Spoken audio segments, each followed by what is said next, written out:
mga kachika, for today's video ay, so ayan, tingnan nyo, may manok na naman na nililinisan ko. Siyempre, magluluto na naman tayo ng pangtanghalian mga kachika habang wala pa yung mga amo ko tsaka yung mga alaga ko mga kachika. At siyempre, nakapaglinis na rin ako sa kwarto ng amo kong babae, kaya ngayon, magluluto na tayo mga kachika kasi anong oras na naman. So ayan, naghinihiwa ko na yung manok mga kachika. At siyempre, ang lulutuin natin ngayon ay pinakagusto ng mga alaga kong mga babae, biryani, mga kachika. Siyempre, sarili kong nagtry ako, sarili kong version. Charot. So, ayan, hiwa-hiwain lang natin ng ganyan para ma-absorb naman nung yung sauce na gagawin natin mamaya mga kachika habang niluluto natin. So, ayan, ganyan, hiwa-hiwain lang natin ng bonggang-bonggang ganyan mga kachika. Siyempre, pagkatapos ng manok na mahiwa mga kachika, isunod naman natin tong etong kamatis mga kachika. Siyempre, hiwa-hiwain natin ng ganyan tapos ilagay natin sa blender para i-blender natin mga kachika kasi kailangan din to mamaya sa sauce mga kachika. So, ayan, i-blender na natin mga kachika. So, ayan na nga. Pagkatapos nga natin i-blender tong kamatis mga kachika, syempre may tupperware na pag mamarineta natin yung manok mga kachika. Syempre meron yung kamatis na blender, tsaka yung garlic, tsaka yung sibuyas mga kachika. Blender ko din, tsaka itong mga ricado na to mga kachika, paminta, asin, tsaka yung powder chili, tsaka yung baharat mga kachika. Syempre yung manok, tsaka yung tomato paste mga kachika. At syempre i-marinate na natin tong yung manok mga kachika. Syempre nilagay ko na yung manok, tsaka yung blender na kamatis, tsaka yung blender ko na garlic, tsaka sibuyas mga kachika. At syempre yung mga ricado na rin mga kachika. So ayan, at saka tomato paste mga kachika. At so ayan, ilagay na lang natin lahat mga kachika para bonggang-bongga, 'di ba? So ayan. Huwag kayong mag-alala, marami kaming tomato paste diyan. So ayan, at nilagay natin yung pinahabol ko pala yung sa body mga kachika, nakalimutan ko. Munti ko nang makalimutan, 'di ba? So ayan, halo-haluin lang natin ng ganyan mga kachika. So ayan, hayaan muna natin siya ng mga 5 minutes mga kachika para ma-marinate siya. Yan, ganyan lang siya. So, ayan na nga mga kachika, tapos na ganyan lang, tapos takpan na natin mga kachika. So, ayan, 5 minutes mga kachika. So, ayan, at habang nagmamarinate tayo, so, ayan, at nagugas na rin ako ng bigas mga kachika. So, ayan. Hinugasan ko ng mga 5 beses mga kachika kasi yung bigas parang may amoy-amoy siya mga kachika kasi syempre alam nyo naman yung amo ko. Yan, kaya 5 beses ko nahugasan ng bigas. So ayan, ganyan lang muna. Iwawid muna natin sa tubig na may asin mga kachika. At syempre naghihiwa-hiwa tayo ng sibuyas mga kachika kasi kailangan din to. Yan, isangag-sangag natin to mga kachika, yung brown lang siya mga kachika kasi ilalagay natin dun sa ibabaw ng bigas mga kachika. So ayun na mga kachika, iluluto na natin yung bigas. So ayan, nilalagay ko na sa kaldero mga kachika para maluto na siya. Kasi anong oras na mga kachika, ang hirap humabol ng oras mga kachika.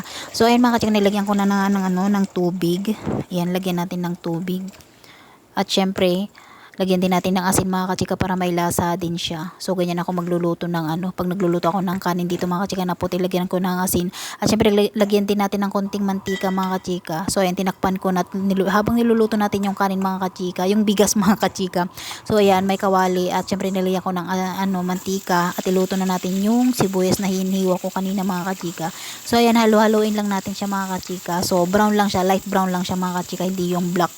So ayan, halo-haloin lang natin ng ganyan-ganyan para at naglalagay pala ako ng harina dito mga kachika para crispy naman siya. So ganyan yung ginagawa ng iba mga chika. So ayan na nga mga kachika, luto na yung sibuyas at syempre iluluto na natin yung minarinate natin na manok kanina mga kachika. So ayan, haluin lang natin siya konti mga kachika para yung sauce nga.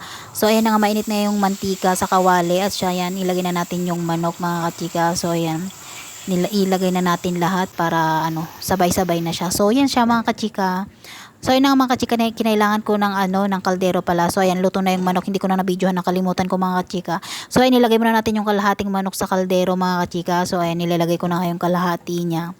At yung last yun na yung So ayan, ilalagay na natin yung manok. So ayan, luto na yung manok mga kachika at ilagay na natin dyan. So 'di ba? So yummy. Yan. So ayan, nilagay natin yung sauce niya mga kachika. Hindi natin nilalagay lahat kasi ilalagay pa natin sa ibabaw niyan sa at syempre ilagyan na natin ng yung sibuyas na niluto natin kanina mga kachika. So 'di ba? At syempre ilagay na natin lahat yung kanin mga kachika. So ayan, ganyan lang siya. So ayan, ayusin lang natin at ilagay na natin yung pinakalas na sauce. Yan, ilagay na natin lahat diyan mga kachika. Yan, at ikalat lang natin yung sauce niya mga kachika dyan sa ibabaw niya. So, ayan, ganyan-ganyan lang siya. Para lahat naman malagyan ng sauce, di ba mga kachika? At syempre, ilagay natin lahat yung sibuyas kanina mga kachika.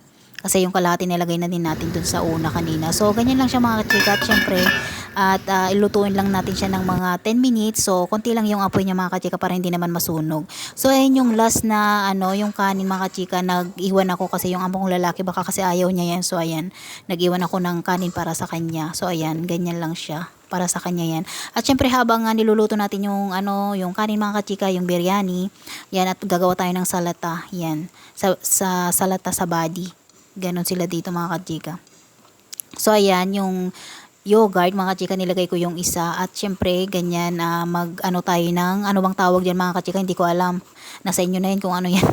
So yun, ganyan lang natin yung pipino mga kachika. Yan, yung isang pipino ilagay natin lahat kasi ilan sila, gustong gusto nila yung ganyan mga kachika. Yan, masarap din siya mga kachika, 'di ba? Lagi akong naggumagawa ng ganyan sa mga vlog ko. So ayan, lagyan natin ng konting laban mga kachika. So ayan, para may tubig-tubig naman siya, para hindi siya maga mga kachika. So ayan, at halo-haluin lang natin siya mga kachika ng bonggang-bongga. So ayan, ganyan lang siya mga kachika, 'di ba? So, ayun na nga mga kachika, ready na. So, ayan, takpan muna natin. Yan, at ganyan naka-ready na laban, tsaka yung mga yogurt, tsaka yung mga baso mga kachika, tsaka yung sili nila. So, ganyan.